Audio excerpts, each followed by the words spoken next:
la parole.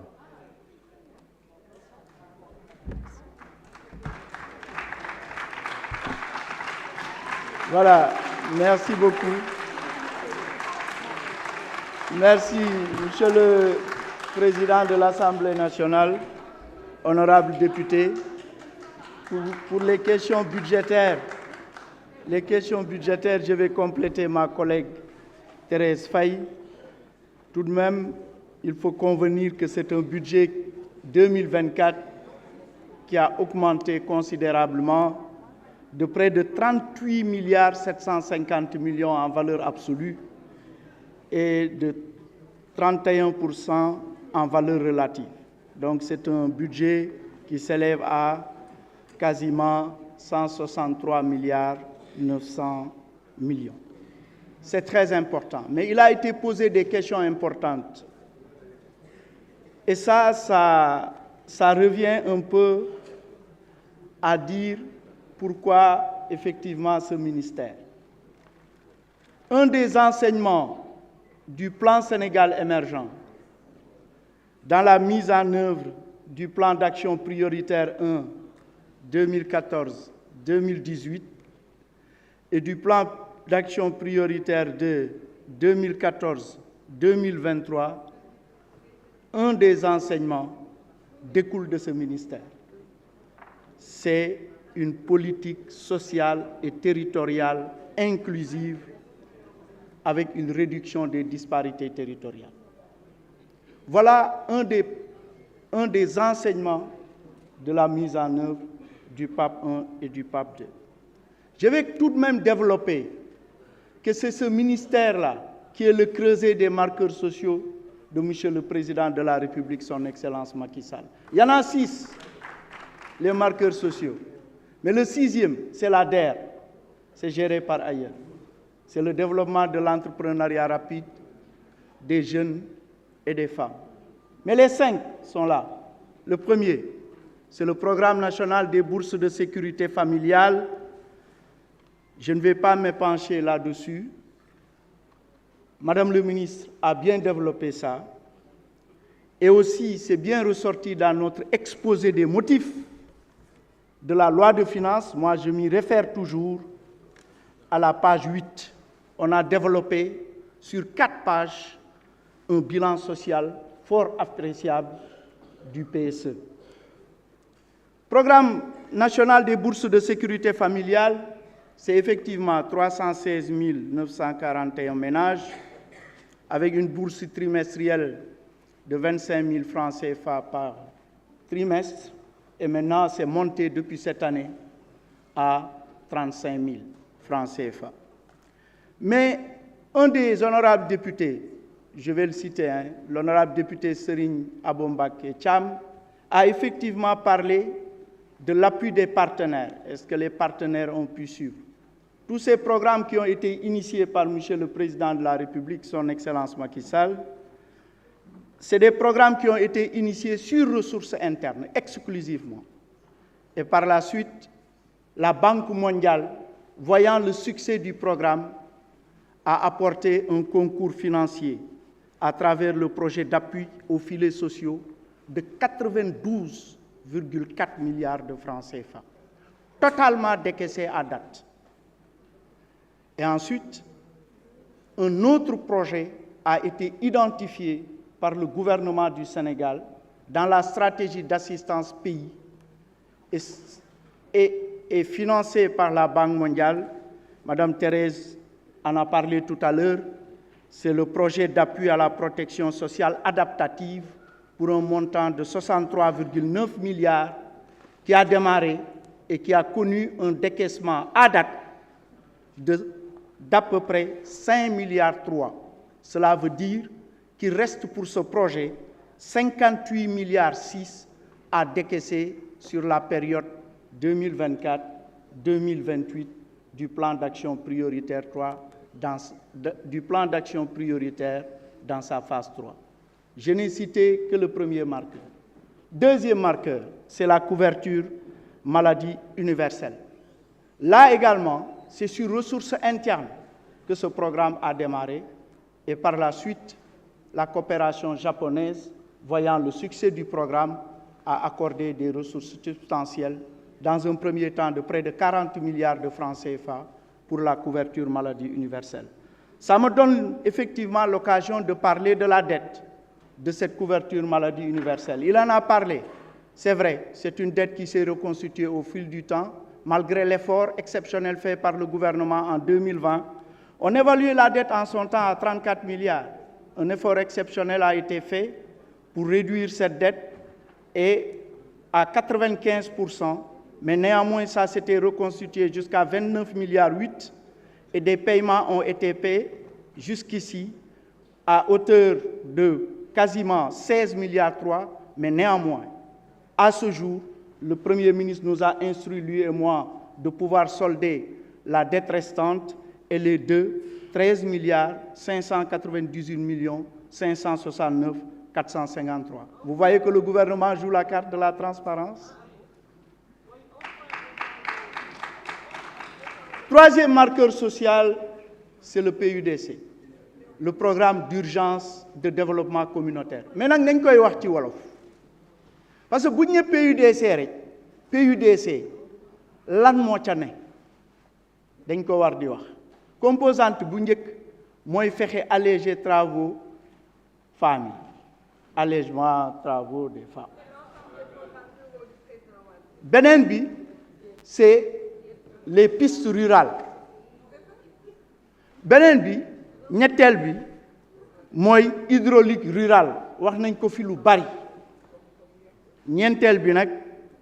mooy électrification rurale. PUDC boobu biñ ko tàmbalee président initié ko suñuy ressources rek lañ utiliser pour def ko 123 milliards sur ressources internes waaye biñ ko exécuté ba nit ñi gis ba ñu gis ne lii am na solo partenaires yi ñett ñëw bii di ñëw na jox ñu 33 milliards 6 BID mooy banque islamique de développement BAD ñëw na jox ñu 39 milliards 3 BAD mooy banque africaine de développement bi nekk Abidjan te ñu bokk ci ñeenteel bi mooy fonds saoudien de développement jox nañu 23 milliards 5 boo ko boolee mooy partenaires yi ñëw nañ fekk si ñu ci financement programme bi à hauteur de 96 milliards 4 damay ñaan rek ñu xawma mosalaat ñetti minutes wala ñeenti minutes monsieur le président pour ma mën a continuer marqueurs sociaux yi parce que marqueurs sociaux yi nag ci ñetteel bi rek laa yem te juróom laa waxoon léegi nag comme question yu am solo dañ ñu wax ne ndax programme yi ngeen initié partenaires techniques et financiers yi fekk si nañ leen ci ma ne nag bii moom fekk si nañ ci bu baax parce que 96 milliards 4 lañ ñu jox te bu ñu xoolee décaissement yi tey décaissement yi mu ngi toll ci 32,6%. Cela veut dire comme ni ma ko waxee woon ci bourse familiale yi que des na 31 milliards 4 yoo xam ne dinañ ko exécuter ci diggante 2024 ak 2028 waaw bu ma paree ci ñetteel bi PUDC mooy maanaam wàllu monde rural bi léegi président ne le pendant nag du PUDC au niveau urbain mooy programme Promoville directeur baa ngi nii toog Promoville moom ñaari composante la am parce que bu ñu nee aussi Promoville nañ wax la ca ne parce que souvent sama expérience bu ma toogee fii yenn yi bu ñu koy wax dañ naan dañuy dégg ñu ne Promoville mais Promoville li muy def mooy dafay def ay voiries yi di def affaire assainissement di def éclairage public di def ay aménagement ci jardin yeeg yooyu loolu mooy composante bi ci ëpp solo beneen bi Promoville day def ay poste de santé di def ay école mooy ñaari composante yi téye Promoville dëgg au niveau urbain wax naa PUDC au niveau rural léegi Promoville au niveau urbain boobu aussi biñ ko démarré 43 milliards lañ ci def ci suñuy koppar honorable Serigne Abo Mbacké Thiam boobu aussi bailleurs yi fekk si nañ ñu ci njëkk mooy banque islamique de développement mu jox ñu 84,5 milliards ka ca topp mooy banque africaine de développement pour 75 milliards ñaar ñooñ kese seeni financement mu ngi toll ci 159,5 milliards loolu nag liñ ci dekese bari na boobu moom exécuté nañ ko daanaka ba mu toll ci 63,2%. Maanaam 100 milliards 800 millions ont été exécutés des na nag pour PAP 3 bi ñëw at budget bi ngeen di voté des na 58,7 milliards yoo xam ne dinañ ko exécuter bi mujj nag mooy PUMA aussi buñ koy wax dañ ne programme d'urgence de modernisation des axes et territoires frontaliers lan moo ca nekk parce que PUMA day intervenir ci fukk région frontalière u Sénégal duma ko lim parce que suñu temps mayuñu ko mais xam nañ ko ñun ñëpp fukki région wu Sénégal dinaa la jox fiche bi mu ngi nii fukki région yooyu PUMA lam cay def mooy désenclavement d'abord maanaam fexe defar ay tali désenclavement fluvial maritime dégg nga sax ci affaire u réseau yi bi ministre communication jaaree fii ñu naan am na benn dëkk bu jege Gambie amul réseau PUMA da koy toppatoo moom la ñuy wax un peu tout ce qui est numérique di ngeen gis aussi ay yenn vedette yu PUMA di bu ngeen ko seet di ngeen koy seetaan sax télé parce que suñu doyen Moussa Sow inspecteur principal des impôts voilà donc loolu ma koy leeral beneen composante PUMA bi mooy infrastructure de base moom comme PUDS comme Promoville rek day def ay école day def affaire u santé électricité ak hydraulique ñetteelu composante bi am solo nag comme PUMA dafay intervenir ci région frontalière yi mooy sécurité frontalière léegi nag bi ñu ko commencé dëgg-dëgg sëñ Abo Sénégal moo ci dugal alalam kese 36 milliards 340 millions à date est-ce que am na ñu ci fekk programme bi nga wax 609 milliards amoon na moom la amoon ñu yónnee requête yu bëri yàlla nag sottil na ko ci at Banque mondiale mooy le programme bi mu wax léegi mooy le projet de développement communautaire et de résilience de la vallée du fleuve Sénégal te Sénégal bokk ko ak Mauritanie Sénégal 150 millions de dollars la ci am 90 milliards Mauritanie nag moo am 45 millions de dollars yi boo ko xaymaa ci taux dollar tey mooy 27 milliards donc loolu mooy juróomi marqueurs sociaux yi nga xam ne vraiment moom mooy rythmer vraiment activité ministère bi looloo tax ñu ne dëgg-dëgg benn enseignement boo xam ne mën nañ ko tirer ci plan Sénégal émergent ci ñaari PAP yi ñu exécuté mooy cette politique vraiment d'inclusion sociale et de réduction des disparités territoriales léegi nag ci budget bi dinañ distribuer feuille bi wane subvention ya ca nekk subvention yi nga xam ne moom moo tax effectivement évaluation CMU bi nag am na pour que ñu tirer ci ay enseignements xool nag nan la ñuy def ba dette bi di reconstituer wu parce que politique de gratuité yii ci nekk boo jëlee subvention destinée aux gratuités des soins enfants âgés de 0 à 5 ans boo demee ci budget bi di nga fa fekk 3 milliards boo jëlee subvention destinée à la césarienne wax ngeen ko fi boo demee ci budget bi di nga fa fekk 4 milliards 5 dañu additionné subvention yëpp yi nga xam ne ci wàllu santé la gratuit la boole ci cancer du sein du col de l'utérus mu ngi toll ci 40 milliards 680 000 francs CFA léegi nag waxoon naa ko fi bi Mansour Faye jàll